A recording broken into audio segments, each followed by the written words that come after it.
여러분 안녕하세요. 네, 오늘 조금 많이 빠진 것 같은데 친구들 잘 지냈나요? 네. 그래요, 좋아요. 자, 오늘 전도사님은 이 홍수 장마에 대해서 얘기로 이 시작을 하려고 했는데 우리 선생님께서 기도를 잘 해주셨어요. 지금 비가 또 계속 오고 있어요. 그래서 다음 주 일기예보 보면 다음 주 내내 쭉 비가 와요. 그래서 아까 2부 선생님이 말씀해 주셨는데 뉴스에 그 기사 보면 기상청 기사 제목에 에라 모르겠다 이렇게 기사 제목이 났다고 해요. 그래서 그만큼 얘가 다음 주 내내 비가 오니까 에라 우리도 모르겠다, 비 오는데 어떡해, 이런 말인데, 자, 이 비 오는 걸 통해서 지금 뭐 기도하셨지만 이 홍수 때문에 사람이 죽기도 하고요, 좀 너무 많이 와가지고 피해를 보는 상황이 많이 발생을 했어요. 그래서 우리 친구들 이 장마로 인해서 또 사람들 안전하게 또 지켜줄 수 있도록, 또 뭐 농작물, 농사 짓는 거 또 피해가지 않도록, 많은 사람들 피해가지 않도록 친구들 같이 기도해줬으면 좋겠어요. 오늘은 성경 너무 빨리 잘 넘기고 있어요. 좋아요. 오늘은 느헤미야에 대해서 말씀을 드릴 건데, 에스라라는 사람이 등장을 해요. 에스라는 뭐 하는 사람이고 왜 등장했는지는 설교 시간에 말해주기로 하고요. 오늘까지 느헤미야 설교 몇 주째 듣나요? 좋아요. 3주째 느헤미야를 듣고 있어요. 그래서 오늘까지 느헤미야, 에스라 설교를 듣고 다음 주는 말라기서, 그 다음 주는 신약 성경 말씀을 넘어갈 거예요. 그래서 오늘 느헤미야 마지막 설교 귀를 잘 들으시고 먼저 설교전 영상을 보고 말씀을 듣도록 할게요.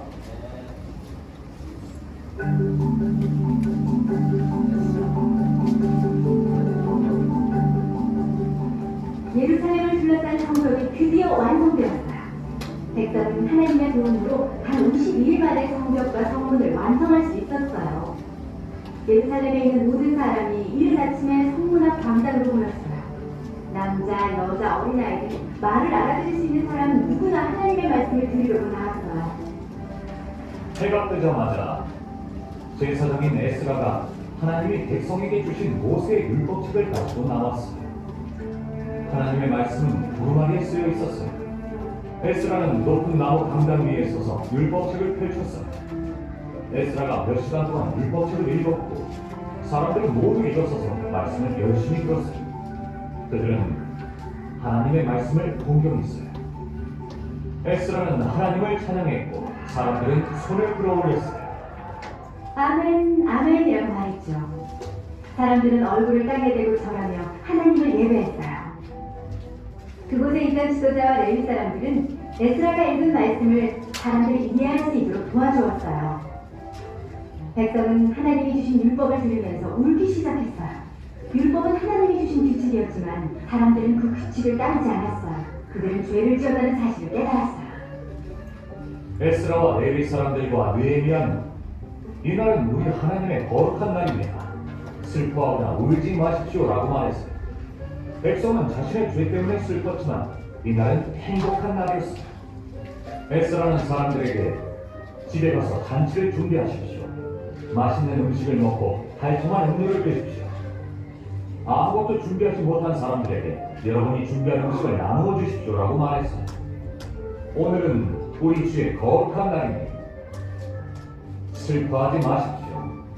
하나님을 기뻐하는 것이 우리의 힘입니다. 백성은 에스라의 말을 따랐어요. 그들은 잔치를 준비했어요.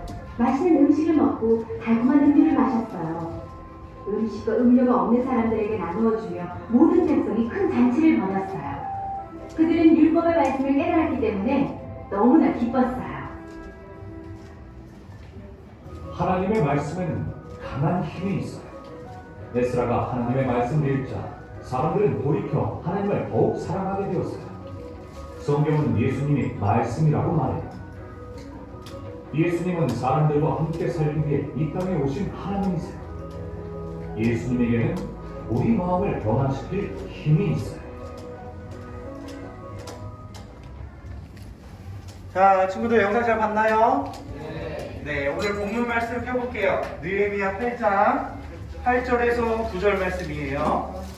느헤미야 8장 전도사님 성경으로 구약성경 738쪽에 있어요. 자, 738쪽 부분에 보면 혹시 성경책 없는 친구 있나요? 네, 손 들어보세요. 자, 성경 없는 친구 선생님 성경책 갖다 주시고, 네, 성경책 없는 친구는 선생님들 부탁드릴게요. 성경책 갖다 주시고, 느헤미야 8장 8절에서 9절 738쪽 부분에 있어요. 오늘 본문 말씀. 자, 우리 선생님들이 찾아주시는 동안 전도사님 말하는 거 한번 따라해 볼까요? 하나님의 말씀에 위대한 능력이 있어요. 다시 한번. 하나님의 말씀에 위대한 능력이 있어요. 이 말을 믿으시길 바래요. 이 말이 오늘 설교의 중심 주제예요. 하나님 말씀에는 아주 커다란 힘과 능력이 있어요. 그거는 사람의 모든 인생을 바꿀 만한 어마어마한 힘이 이 성경 말씀에 있다는 거예요. 자, 오늘 말씀 다 찾았나요? 네. 좋아요. 오늘 말씀을 전도사님이랑 천천히 읽어볼게요. 시작. 하나님의 율법책을 낭독하고 그 뜻을 해석하여 백성에게 그 낭독하는 것을 다 깨닫게 하니 백성이 율법의 말씀을 듣고 다 오는지라. 총독 느헤미야와 제사장 겸 학사 에스라와 백성을 가르치는 레위 사람들이 모든 백성에게 이르기를 오늘은 너희 하나님 여호와의 성일이니 슬퍼하지 말며 울지 말라 하고. 아멘.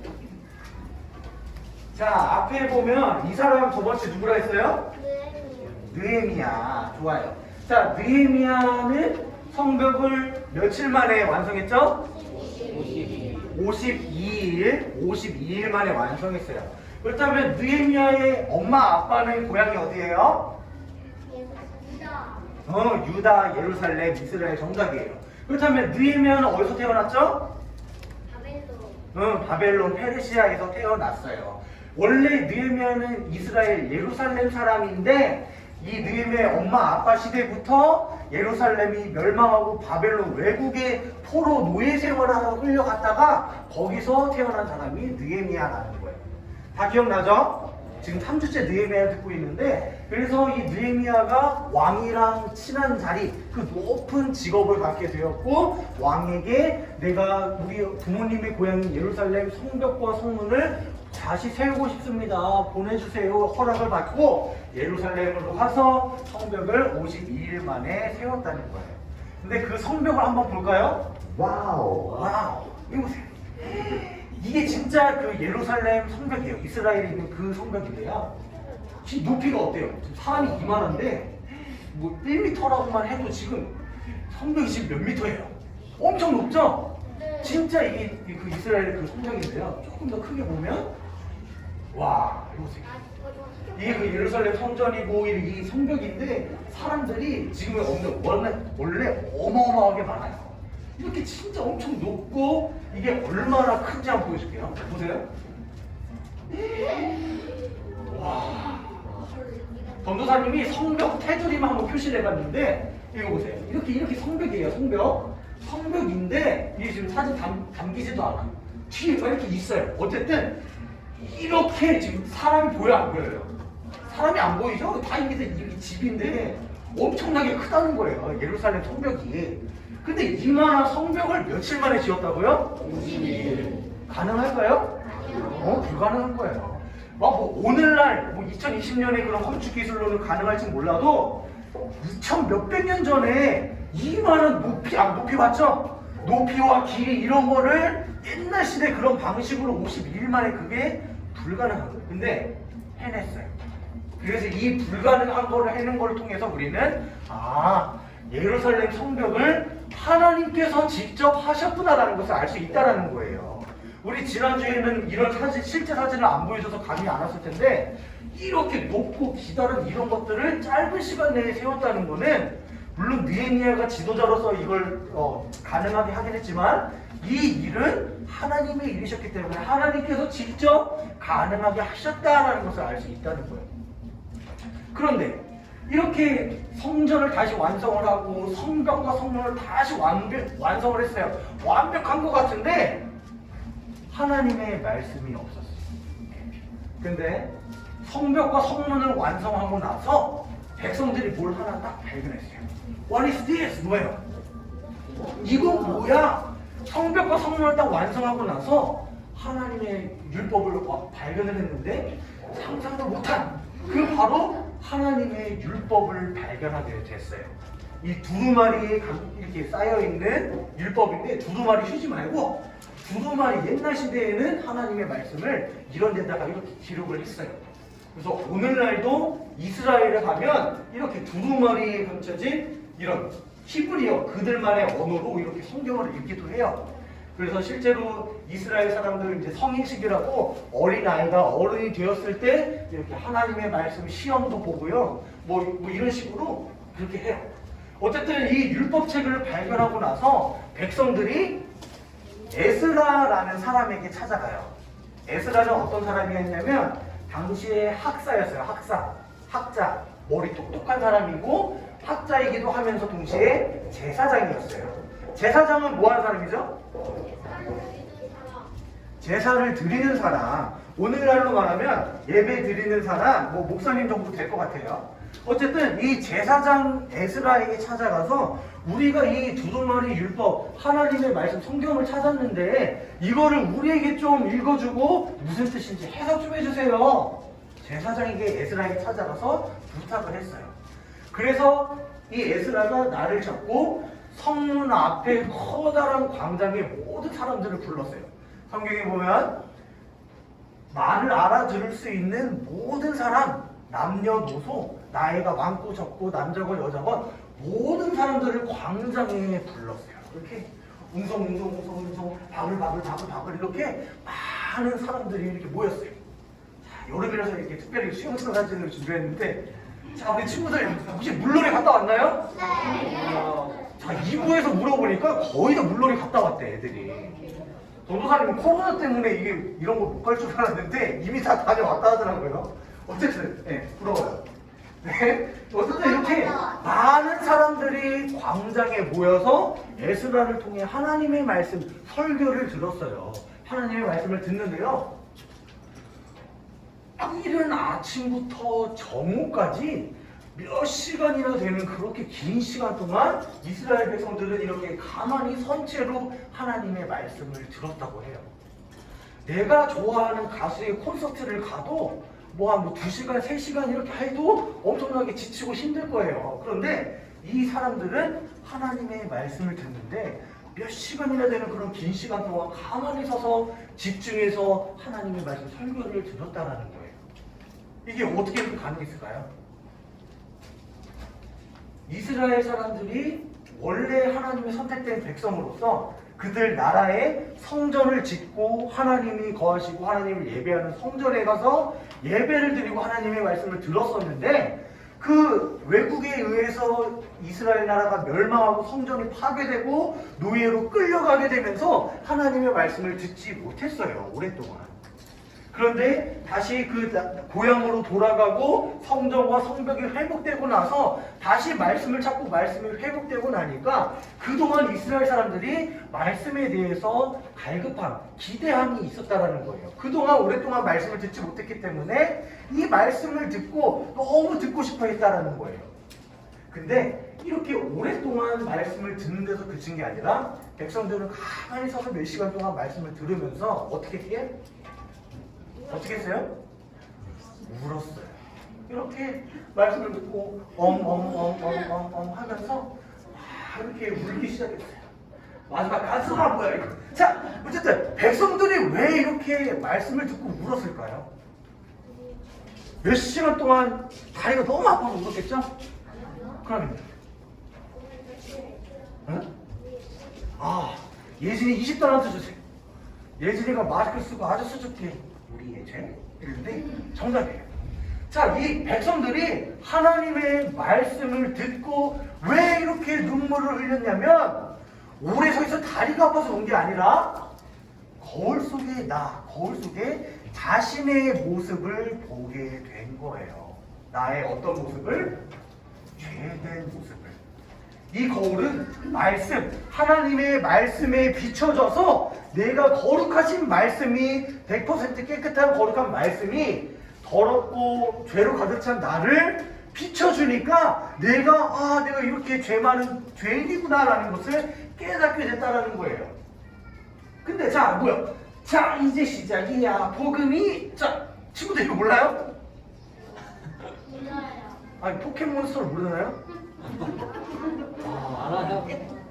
이 세대 차이인가요? 잠깐만. 진짜 포켓몬스터 몰라요? 알아요. 모른대요. 미안해요. 나름 친구들 이렇게 일부러 이런 걸 준비를 했는데 어쨌든 미안해. 자, 우리가 나의 죄된 모습, 내가 죄인이구나, 내가 죄가 너무 많구나라는 것을 깨닫는 데서부터 복음이 시작된다는 거예요.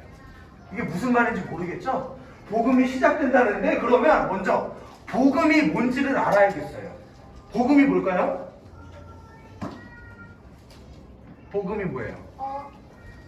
복음이 쉽게 대답하기 힘들죠? 좋은데 복음. 그래. 좋은 소식. 그거는 복음이란 말의 그냥 뜻풀이에요. 자, 복음은 한자인데요.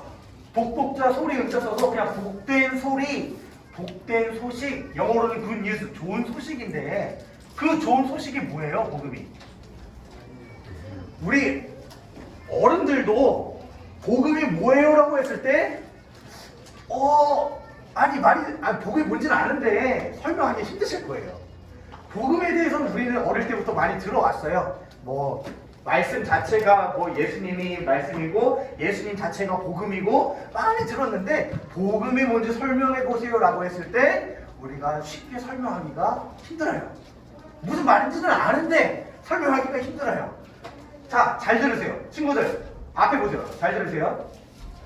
복음이 뭐냐라고 했을 때 복음은 예수님께서 나의 죄 때문에 대신 죽으시고 부활하셨다라는 사건이에요. 여기서 끝이 아니라 예수님이 나의 죄 때문에 죽으시고 부활하신 사실을 믿음으로써 내가 하나님의 자녀가 되었다라는 게 복음이에요. 무슨 말인지 알겠어요? 무슨 말인지 알겠어요? 복음이라고 했을 때 복음의 정의는 나의 죄 때문에 내가 죽어야 되는데 나의 죄를 대신해서 예수님이 죽으시고 부활하시고 그걸 믿음으로 내가 하나님의 자녀가 되었다. 이게 복된 소식이라는 거, 좋은 소식이라는 거예요. 복음. 복음에도 여러 종류가 있어요. 우리에게 복음이 뭐예요? 나에게서 복음 뭘까요? 어느 날 갑자기 아빠가 기분이 좋아지셔서 용돈이다 하고 5만 원을 주셨어요. 어때요? 감흥이 없네. 입에서 막 난리가 났는데 좋아요. 그런갑다 하는데 우리에게 누가 갑자기 큰 돈을 용돈으로 주거나 아니면은 가을에 아이폰 12가 나오는데 아빠가 너 거 사주려고 사전 예약해놨다. 감흥이 없네. 우리 사무실은 비가 와서 그런지 그래요. 어쨌든 우리에게도 여러 종류의 복음 좋은 소식들이 있어요. 그런데 그런 것들보다 나에게 10만 원의 용돈이 생기고 이런 좋은 소식보다 비교할 수 없을 만한 가장 복되고 좋은 소식이 바로 이거라는 거예요.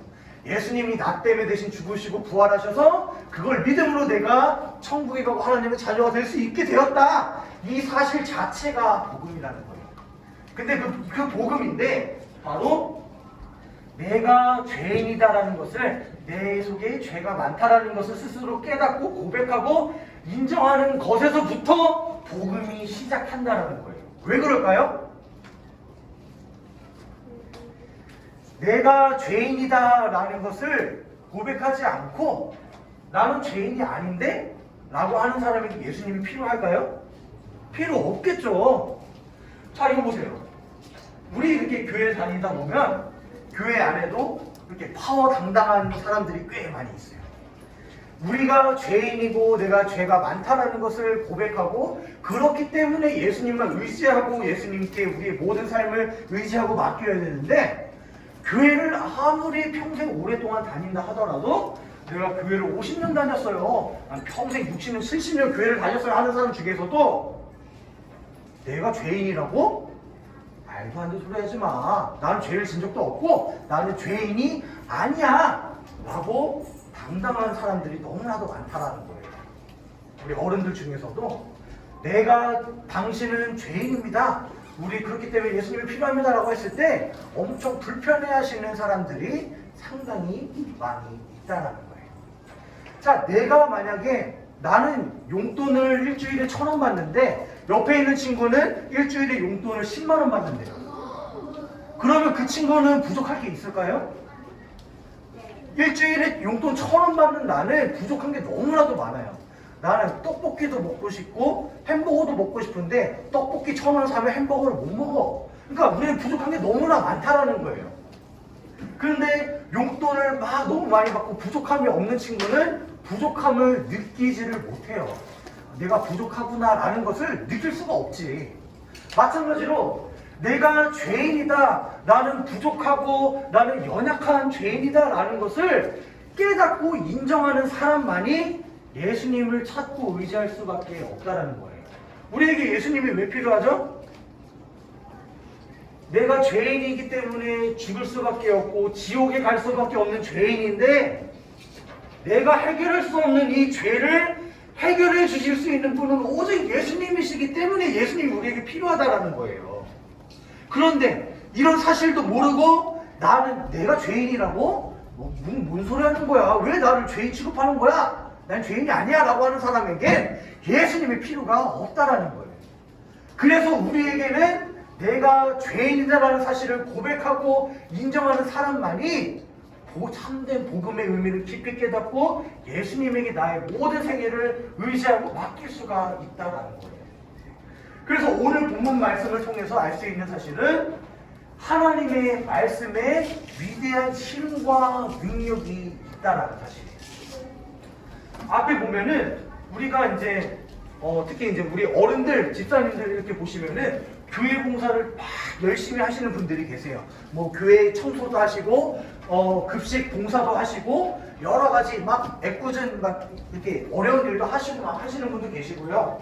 기도를 정말 오랫동안 막 오래 하시는 분도 계시고 하나님의 말씀을 정말 많이 읽는 분도 계시고 하나님 사랑해요 하시는 이런 분도 계시는데 내 힘으로 하는 사람들이 있어요. 무슨 말이냐면 내가 교회에 봉사도 열심히 하고 기도도 오랫동안 많이 열심히 하고 하나님 사랑해요 막 찬양도 열심히 하고 하는데 그것을 다 내 힘으로 한다라는 거예요. 왜 그럴까요? 사람들 앞에서 인정받고 싶어서 내가 정말 마음을 우러나와서 하는 행위가 아니라 내가 이렇게 하면 저 사람이 나를 인정해 주겠지? 나를 착한 사람으로 봐주겠지? 이렇게 하면 내가 많은 사람들을 밑에 부릴 수 있겠지? 그런 나쁜 불순한 의도로 이렇게 하나님의 일을 하는 사람이 있다라는 거예요. 교회 안에. 근데 반대로 하나님의 힘으로 일을 하는 사람이 있어요. 이건 뭔 차이일까요? 똑같이 두 사람이 있는데 똑같이 하나님의 교회에 나와서 힘든 일 봉사하고 똑같이 기도 많이 하고 똑같이 하나님의 일을 하는데 이 사람은 자신의 힘과 의지와 노력으로 하려고 해요. 사람에게 인정받기 위해서. 근데 이 사람은 똑같은 일을 해도 하나님의 힘으로 감당하는 사람이 있어요. 뭔 차이일까요? 왜 이렇게 차이가 날까요? 하나님의 말씀이 그 사람 속에 거하느냐 거하지 않느냐의 차이예요. 앞에 보면 이거 뭘까요? 자석 아니에요? 말고 자석. 말고 자석이에요. 자석은 특징이 뭐죠? 손을 끌어당겨. 철을 끌어당겨요. 이 자석을 통해서 전도사님이 적용점을 말해주려 하는데요.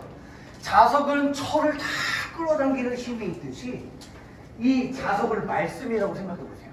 내 속에 정말 하나님의 말씀이 거한다면 하나님의 말씀이 우리의 삶을 이끌어 간다라는 거예요. 무슨 말이냐면 내가 막 사람들한테 인정받기 위해서 착한 일하고 교회 나와서 봉사하고 이렇게 하는 게 아니라 하나님의 말씀이 내 안에 거하시고 하나님이 예수님이 나를 구원해 주셨다 이 복음의 사실을 깨닫고 내가 죄인이라는 그것을 깨달은 사람은 구원의 감격과 기쁨이 넘쳐나서 내가 원하든 원하지 않든 나도 모르게 이미 복음의 말씀이 나의 삶을 이끌어서 내가 하나님의 일을 한다는 거예요. 말씀이 내 삶을 이끌어서 하나님을 더 사랑하게 되고 하나님의 더 말씀을 가까이 하게 되고 하나님의 일을 말씀이 나를 그 삶으로 이끈다라는 거예요. 무슨 말인지 알겠어요? 내가 사람에게 인정받으려고 내 힘으로 내 노력으로 하나님의 일을 감당하는 게 아니라 하나님이 나를 구원해 주셨다는 그 사실, 복음의 사실에 너무나 기쁘고 감사해서 내가 원하든 원하지 않든 나도 모르게 이미 그 말씀이 나의 그 하나님께로 이끈다라는 사실이에요. 그래서 오늘 에스라가 백성들에게 말씀을 읽어주고 나서 말씀을 들은 에스라 그 이스라엘 백성들이 눈물을 흘리고 회개했던 게 바로 말씀이 백성들 마음속에 들어오고 나니까 거룩하신 말씀이 더러운 자기 죄성을 비춰줬다라는 거예요. 그래서 그 말씀이 그 사람들의 삶을 바꿔줬고 하나님께로 더욱더 가까이 가게 만들었다라는 거예요. 자, 전도사님을 얘기를 하자면 전도사님은 어릴 때부터 아빠가 목사님이었어요.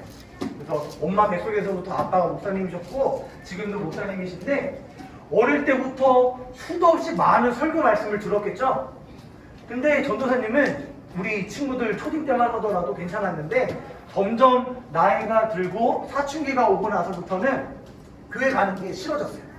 재미도 없고 내가 왜 설교 말씀을 들어야 되는지도 모르겠고 찬양하는 것도 싫고 막 그런 교회를 떠났던 때가 있었어요. 그런데 어느 날 전도사님이 한참 지나고 난 뒤에 이렇게 교회를 다니고 계속 똑같이 말씀을 듣고는 있었어요. 그런데 어느 날 전도사님 마음 가운데에 하나님을 깊이 만나고 싶다라는 마음이 드는 거예요. 하나님이 그 마음을 주셔서 전도사님이 하지도 않던 기도를 하게 됐어요. 하나님을 만나고 싶어요. 하나님을 만난다는 것이 어떤 건지 저도 한번 경험해보고 싶어요. 이렇게 짧게나마 기도를 하는 가운데에 어느 날 말씀을 듣는 가운데 전도사님의 삶이 180도 바뀌게 되었어요.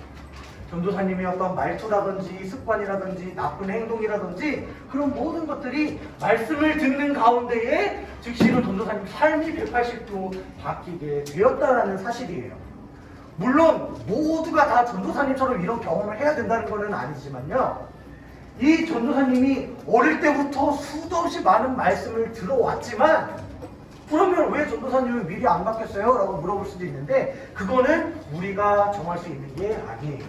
하나님이 정하신 때가 있기 때문에 하나님의 때에 우리가 이런 말씀의 위대한 경험을 하게 될 것인데 어쨌든 이 하나님의 말씀이 전도사님 귀에 이렇게 마음속에 들리기 시작하고 나니까 그 말씀이 전도사님의 삶을 하나님께로 이끌고 전도사님의 삶을 180도 바꾸게 되었다는 거예요.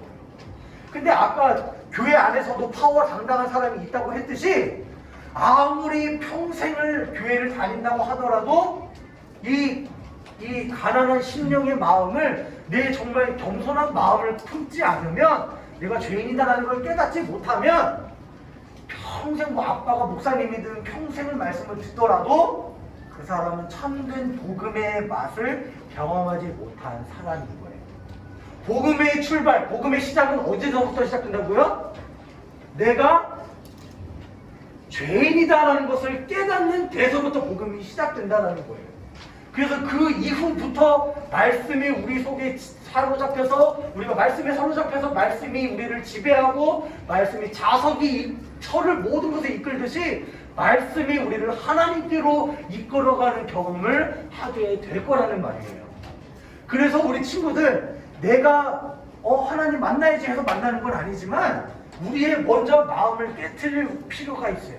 내가 완악하고 강팍하고 단단하고 교만한 내 마음 나 죄 안 지었는데? 나 죄인 아닌데? 너 왜 나한테 죄인이라고 그래? 너 기분 나쁘다? 이렇게 말하는 게 아니라 내가 죄인이어야만 예수님이 필요하고 내가 죄인일 때 우리가 구원받고 복음이 우리에게 강하게 작용한다는 거예요. 그래서 우리 친구들, 내 힘과 노력으로 내가 구원받는 건 아니지만 잘 들으세요. 하나님 나의 마음을, 상한 마음을 주셔서 나의 마음을 겸손하게 해주세요. 내가 죄인이라는 것을 깨닫게 해주세요. 예수님만이 나의 구원자 되시고 예수님이 아니고서는 나는 세상을 살아갈 수 없는 연약하고 부족한 죄인이에요 라는 것을 고백하시길 바래요. 그런 친구에게만이 하나님이 그 친구를 불쌍히 여기셔서 은혜를 베푸실지도 몰라요.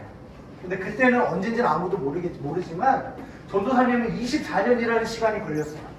근데 누군가는 바로 그런 복음의 능력을 깨닫는 사람도 있을 거고요. 사람마다 다 하나님의 때가 있어서 차이가 있겠지만 중요한 거는 내가 죄인이라는 사실, 연약하고 부족하기 때문에 누가 필요하다고요? 예수님이 필요하다라는 것을 명심하시길 바라요. 그래서 어릴 때부터 이렇게 매주 말씀을 듣는데 이 매주 들었던 쌓였던 이 지식들이, 이 말씀의 이런 신약들이 하나님의 때에 내가 죄인이라는 것을 진심으로 내가 알게 되고 고백하게 되는 순간 이 말씀의 씨앗들이 빛을 발하기 시작하고 열매를 맺기 시작할 거예요. 그때를 친구들 기대하면서 하나님 내가 죄인이라는 것을 깨닫게 해주세요. 인정하게 해주세요. 예수님만 나의 삶의 전부라는 것을 고백하게 해주세요. 간절히 지금부터 사모하길 바라요. 기도하길 바라요. 그래서 들은 말씀 정리하면 자신의 죄를 깨닫는 데서부터 복음이 시작이 된다. 내가 아무리 몇십 년을 교회를 다녀도 내가 죄인이라는 사실을 깨닫지 못하면 교회를 허투루 다닌 거예요. 교회를 잘못 다닌 거예요.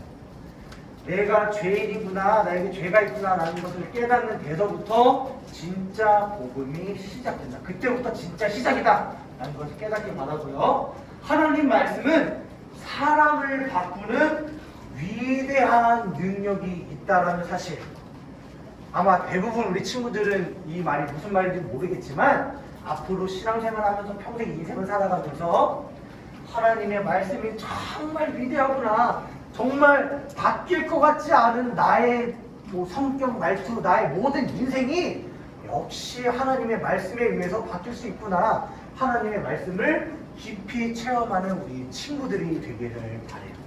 그래서 말씀을 기억하면서 이번 한 주간도 하나님의 말씀을 듣는 것을 기대하고 말씀을 들었다면 그 말씀대로 순종할 수 있기를 기도하고 바라는 친구들이 되기를 바라요.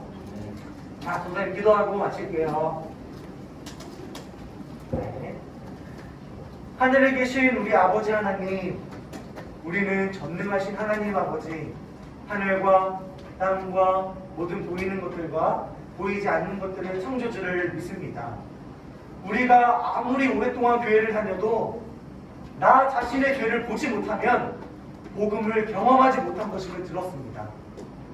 먼저 나의 완악한 마음을 깨뜨려 주셔서 내가 죄인됨을 고백하게 해주세요. 그리고 그 말씀이 내 인생을 이끌어가도록 우리와 함께 해주시고 말씀에 순종할 수 있도록 도와주세요.